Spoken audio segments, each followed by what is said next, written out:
What's going on, guys? Welcome back to another repaint video here on the channel. Today is a special video because it is the first time ever on the channel that I'm going to be repainting two dinosaurs in one video. These here are the Arctic Camo Xtreme minifigures from the Jurassic Park 3 line from back in the day. And these figures, since they're Arctic and I have the Arctic sort of winter backdrop set up here, I might as well utilize it while it's still set up before I tear it down and move back to the jungle theme. But the repaint video today is going to be of these two guys here. And since they are a two-pack and their paint deco is relatively simple, they don't really warrant their own video, and I feel like they would go really well together in the same video. So that's what we're going to do. So the Stegosaurus, obviously the figure I'm going to use is the Mattel Stegosaurus to put this paint deco on.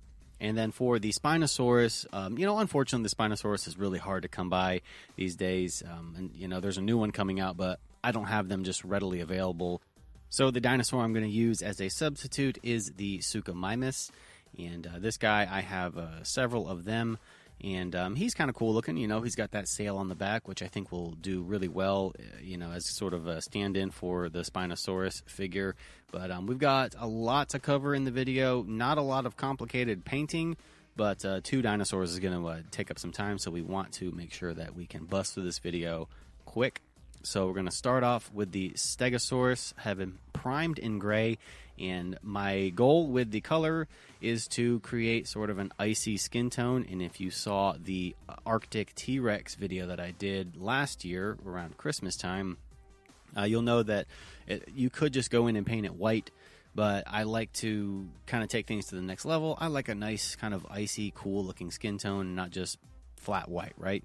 So basically the same process, going to be priming it in gray, dry brushing it, and then going back over it with some white, very transparent white airbrush paint to sort of give it that snowy feel, and then go back in with a nice blue glaze wash to let it get down into all the recesses. It's really going to make the skin look icy, and then go back over that again with the airbrush with a nice transparent white.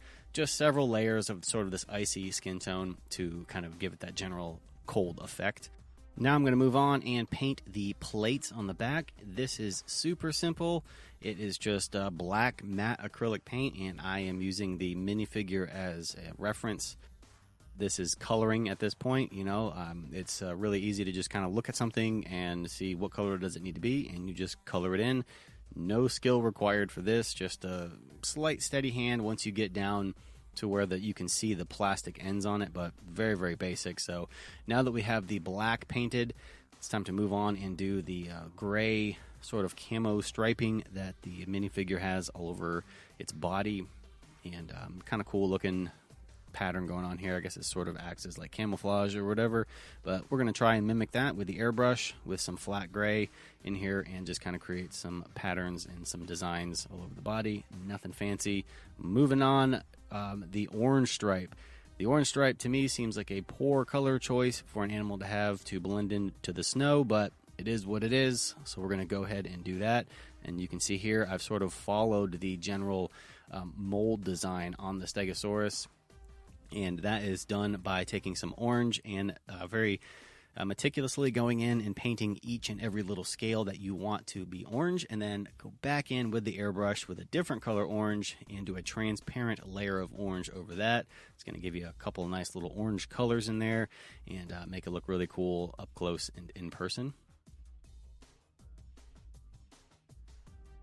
So the Stegosaurus is pretty much done. I'm going to paint the eyeball yellow like the minifigure has, and then give this guy a couple coats of varnish, and then he's done. I'm going to set him aside and move on to the Sukamimus.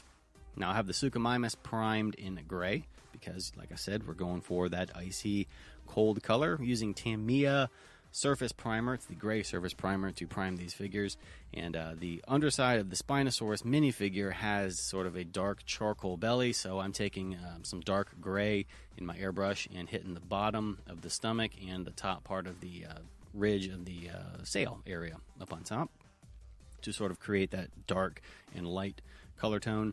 Now we're going in with the dry brush, same as before, and heavy-handed dry brush, white all over the Sukamimus to help bring out all that detail.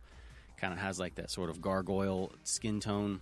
And then going back in with the airbrush and a nice light transparent coat of white. And now I'm going to go in with a darker color. Now this is a very light gray.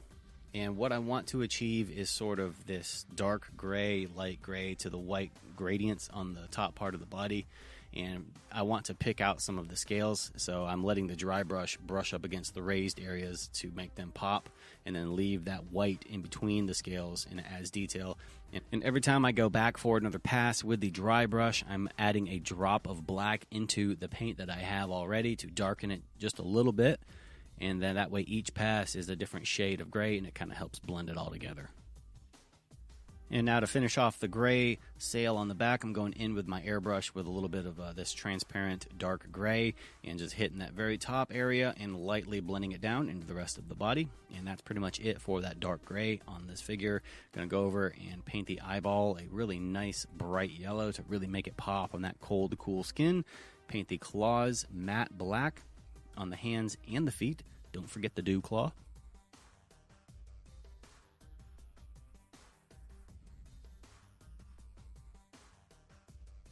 And I'm going to paint the inside of the mouth. I've got my flesh color that I like to use pre-mixed already in my cup. And I'm going to paint the little sides of the jaw, the gums, and the tongue, that flesh tone color. And then go in and paint the teeth with that teeth color that I have that I like to use pre-mixed. It's, again, just an off-white with a little bit of yellow ochre added to it to really give it that sort of grimy white color. So now we're going to wrap things up, finish things off with the orange sail on the back. It's going to make it really pop, give it a little pop of color, which is going to be nice against that pale skin. So I'm going to paint it orange, dry brush some highlights on it, and then go back in with my airbrush and fade in a nice dark strip going along the top part of the sail. And once that's done, that's pretty much it for this repaint and the Stegosaurus. These two are finished. I'm going to go ahead and seal this guy up with some varnish and release the two into their winter wonderland. So guys, I appreciate you all sticking around and watching. Remember, for more Jurassic Park related content, you know where to find me. Links will be in the description box below. You guys take care, and I will see you in the next video.